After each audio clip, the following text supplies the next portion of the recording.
pochopenia a pozornosti. Keby ste sa postavili takto niekde predo mňa, poviem pár technických záležitostí.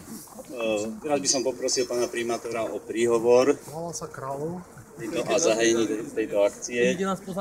Druhá vec by bola, išli by sme sa prezliesť, kto má záujem plávať, samozrejme, prichystať sa na samotné plávanie.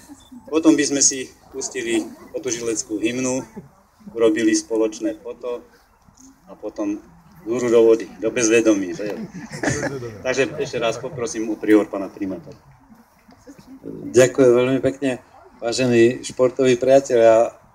Je mi cťou, že dneska môžem tu byť medzi vami.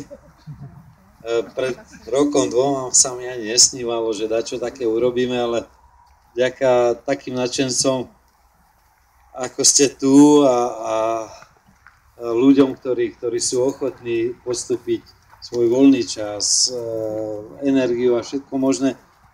Tento prvý ročník sa nám tu podaril a mňa vždy potešilo, keď prišli ľudia za mnou a povedali, že chceme dať čo organizovať a ľudia, ktorí poznajú, odporúčili, že obráťte sa na primátora alebo na vedenie mesta v Krásne, oni vám pomôžu.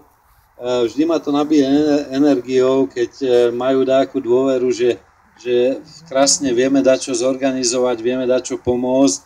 A toto je jedna z tých udalostí, ktoré ja mám ten pocit, že Krásno nie je len najmladším mestom, ale aj mestom, ktorý sa rozvíja a ktorý okrem investičných akcií rozvíja aj šport.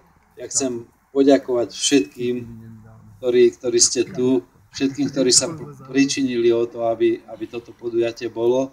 A ja verím, že tak ako teraz je prvý ročník, verím, že tu ešte tých ročníkov bude aj po mne, keď už tu ja nebudem, že táto tradícia tu zostane a to je tradícia nielen športová alebo športový výkon, ale je to aj zdravotný. A ja verím, že aj tí ľudia, ktorí dneska tu sú len ako diváci, že na budúci rok tu budú už ako účastníci, že sa medzi vami stretnú nielen ako športoví priatelia, ale aj tí, čo robia dačo pre zdravie.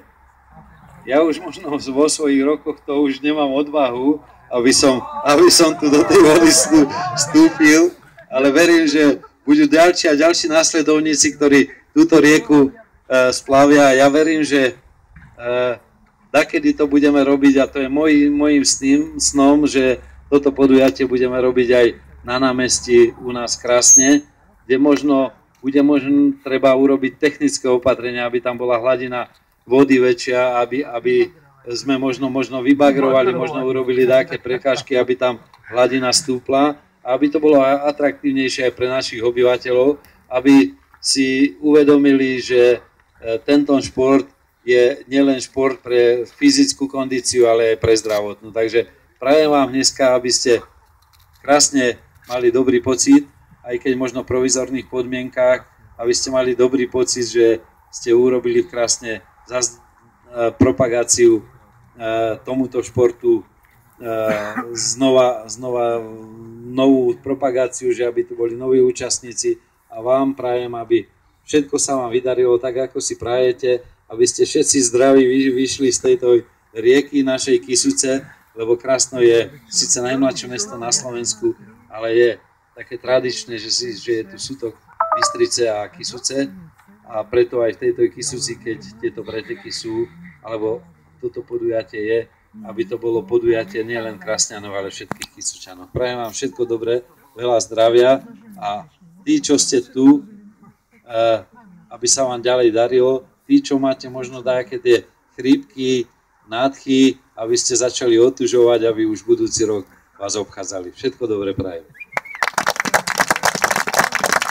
Veľmi pekne ďakujem za príhovor pána primátora. Takisto sa chcem poďakovať aj pánu zástupcovi pána primátora Jarkovi Pagáčovi za to, že nám pomáhal pri tejto činnosti a príprave tohto podujatia. A teraz vás poprosím, nech sa rozcvičí, prezlečie. O nejakých 5 minút si tu dáme spoločné foto a samozrejme hymnu nás otužilcov a ako vrajím zúru do bezvedomia. Ďakujem.